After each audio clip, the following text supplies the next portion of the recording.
If two people have come here seeking to seek asylum, you shouldn't be having kids until that status is granted or not. Shouldn't be having kids. It's entirely irresponsible to have children when you don't know if you're going to stay in the country too. Wow. So let me get it straight. We've moved on from you should deport all the men to, regardless of the things that women could face back in these countries, we should still deport all the women, to now we don't care, deport even all the children, regardless if they're born in this country. These people have no moral compass to them. They have no morality to them. They don't even care if the kids are born in this country. They still, regardless, deport them back to the country. Like, Jesus Christ, surely you can put a stop at, okay, deport all the men, maybe also all the women. But if there are also children included, you might want to rearrange or like change your stance a little bit. But then again, I don't expect too much from these people. But before we jump into today's video, if you're new around here, it would be massively appreciated if you drop a like on this video. And also, if you want to see more content like this, sub to the channel. So you don't think we should stop the small boats from coming at all then? What's your theory I think on the this? small boats conversation has been completely blown out. It was definitely something to investigate, but the rate in which it's been centralized as the biggest problem in this country is laughable, because the economics of this country is in greater danger than actually these issues. And for the last couple of weeks, but is it a problem at all then to you? I understand you don't think it's... Where does it sit in the national concern is definitely somewhere middle row. And the amount of people who have, the amount of change that has already been put into place, this particular measure, which has gone another step further, for me is a deep question in terms of what are the values of this country. It's been very disappointing to see the little amount of resistance to this policy being introduced. He makes such an amazing point there, right? Because I'm sorry to break it to you, if you support stop the boats, stop the boats. Stopping the boats isn't going to individually change your life. It isn't, okay? When the conversation was about stopping legal migration to this country, because 1 million people were coming to this country, it made more sense to talk about immigration at the time, because it can actually affect the economic state of the normal everyday person, right? Because if you have that many people come to this country, you can make an argument that can increase the competition for housing, that can increase the competition to use the healthcare resources, that can increase the competition and push down wages, that can increase the competition for jobs. You can actually make economic arguments that can improve everyday life of people. But if you're talking about stopping the boats, stopping asylum seekers, it doesn't help the economic state of anyone in this country. It doesn't reduce their household bills. It doesn't reduce like everyday food, and it reduces inflation. It doesn't help with gas and electricity prices. It literally doesn't benefit you in any way, shape or form. So it's insane to me how this conversation dominates every headline. How this is still the main topic being talked about in this country is bewildering to me, because at the end of the day, the economic state is first and foremost the most important part of fixing a country. And if you want to live a good life, that's probably the most important part. And stopping the boats doesn't help anyone with any economic solution in their life. It literally doesn't. I don't know why this dominates headlines. I don't understand how. Okay, well, I mean, I think the polar opposite to that. I mean, Marvin talks about the darkest policies he's ever seen. It's not a dark policy to want to control your country's borders. The kids thing, it's a very complicated thing, I think. But we're not talking about sending kids back to war-torn countries. We're talking about sending families back to their country of origin, because it will have been deemed a safe country. And that's what Shabana Mahmood, our Home Secretary, has said. She has said they would only be sent back to safe countries.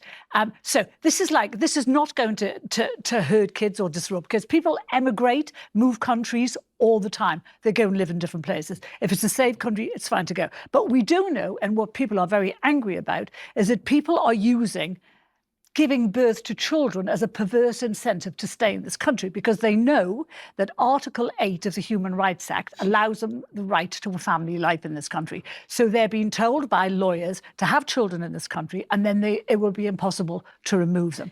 Now, there is a loophole in wanting to remove kids from this country, and I think it's a safe loophole in that kids who are born here and who are here for 10 years are automatically British citizens and so can't be sent back. But what I think is we have to control this incentive for people to have kids they don't necessarily want, just as a means of staying in this country. First of all, who are you to decide when people are actually wanting to have children and when people are having children for a different purpose. Who are you to decide? That's number one.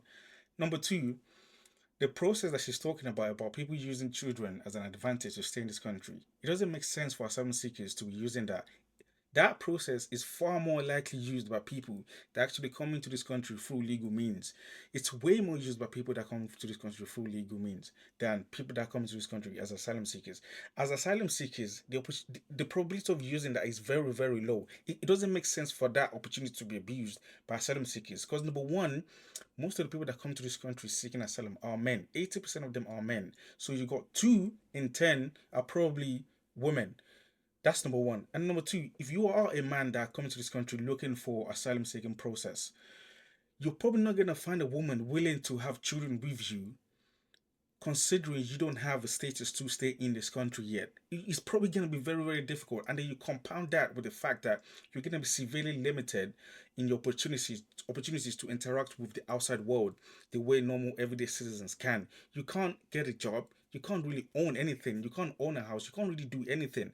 So you're severely limited in opportunities to actually meet and socialize with people. Talk less of getting to a stage whereby the person wants to be with you and then have children with you. But as a woman, it's far more likely because you do carry the burden of having a child. But if a man comes to this country seeking asylum seeking process, it's gonna be very difficult for you to find a woman willing to have children with you. Very, very difficult. So her being unfair that people are going to use this process and just use it as a means to get some stay in this country doesn't make sense because it just doesn't seem practical. It just doesn't seem practical. So the fear that it's going to happen, it doesn't make sense at all. The way it just doesn't make sense. It's way more applicable for people that come to this country through legal means to use that method.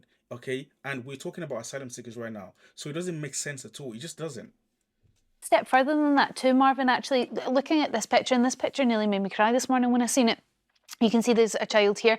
What we're looking to discourage, I suppose, in this policy is to stop people bringing children over. 14 children died last year in that crossing.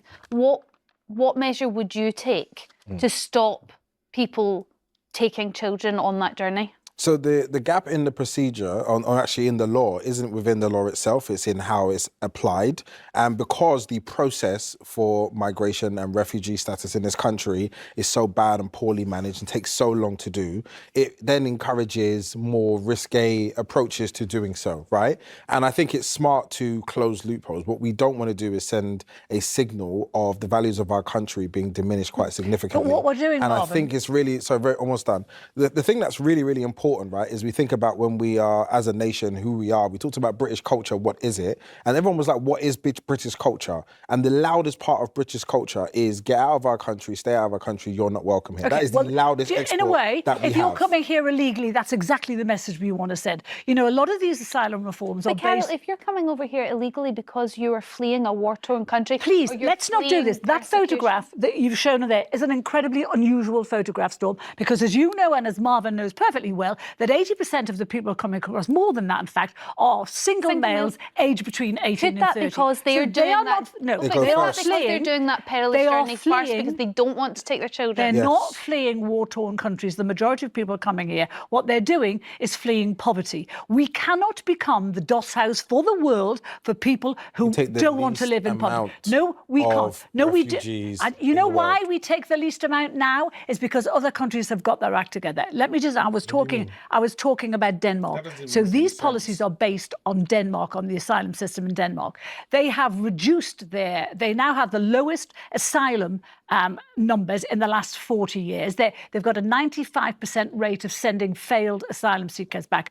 Anyone who's been to Denmark knows that's not a cruel country. It's not a dystopian country. It's not a dark country. In fact, the refugees that it keeps are treated incredibly well. And I know this because I've been there and I've talked to refugees who've settled in Denmark. They love it because there are strictures, there are rules, and they like that as well as the Danes. Okay. At the end of the day, you can talk about how nicely they're treated over there, but these are also the same people that complain about the refugees, people coming to this country seeking asylum, are in 5-star hotels, getting laptops, getting iPhone, getting free mail, and using taxpayers' money to fund the lifestyle that they live in. So you can talk in one hand about Denmark isn't actually bad. We should follow what Denmark are doing, but then you will also be the same people to use the same excuse that we shouldn't be using tax-funded money for asylum seekers. We shouldn't be allowing tax-funded money to be used to house these asylum seekers. So you can talk all you want about following the process that they did,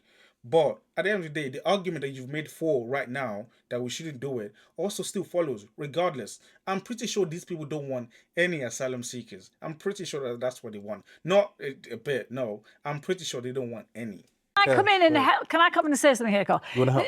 If two people have come here seeking to seek asylum, you shouldn't be having kids until that status is granted or not. Shouldn't be having kids. It's entirely irresponsible to have children when you don't know if you're going to stay in the country. Two, Wow. you make it sound like being asked to leave a country that you shouldn't have come to in the first place. You make it sound like it's a terrible thing. It is like emigrating. You say kids made friends. Kids can make friends anywhere. But hold on, you've misinterpreted what I've said. I'm not saying that they shouldn't have come here. I'm saying that they have come over here rightfully because they are coming from a war-torn country. This new policy says that it will review the status of that country every 2.5 years, and they're not going to get British citizenship, which means they could be here for 9 years legally because the country says your country of origin is completely unsafe. You can't go back there.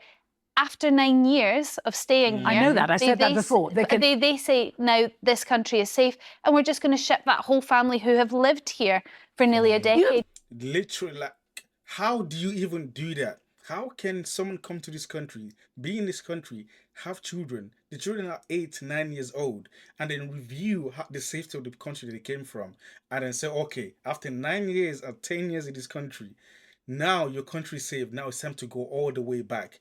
That's 10 years established in this country. Does that even make sense? Having a child that's 9 years old, and then you go tell them to go back to where they came from because you're not. How can you possibly do that? It doesn't even make sense at all. How can you have a child in this country and then grows up and is 8 or 9 years old and then tell him to go all the way back to the country his parents came from? That's just insane. But all you're doing there is reinforcing the mentality of people who come here on boats illegally. The thing is about if you get your foot set on British soil, you never get chucked out. And that's just reinforcing that belief. Saying once you've been here for a while, have a child and they can never chuck you out. We've got to control it. Asylum seekers are not having children. Like, what is the percentage of asylum seekers that are actually having children in this country? What actually is the percentage? I don't understand. It must be super low because it doesn't make sense at all. It really doesn't.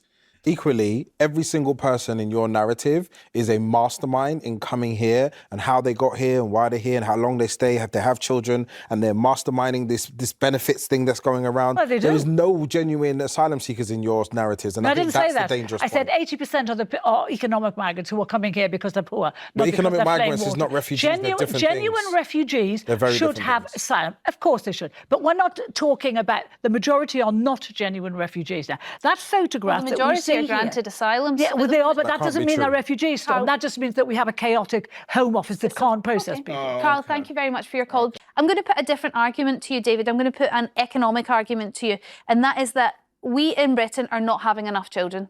We're not having enough children to sustain the pensions of the older generations. We're not having enough children to fill the job vacancies that we're going to need.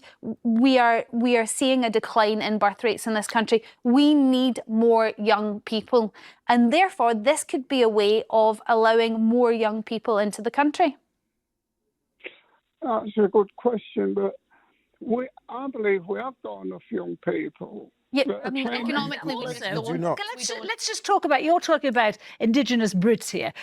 We get 1 million people coming to this country every year. This year is the lowest we've ever had. 950,000 came in and 500,000 went out. And the most leaving. I just said 500,000 went out. So that left us with about 480,000. That's a lot of people to have kids. In previous years, we have had 900,000 staying, 2023 and the year before that. So that's a lot of people coming here. Our population's exploding by 1 million a year. So it's not just indigenous Brits that are giving birth to kids. It's a lot of people who have migrated here. That's nearly 1 million more people every year can give birth to kids. Yeah, they're still not giving.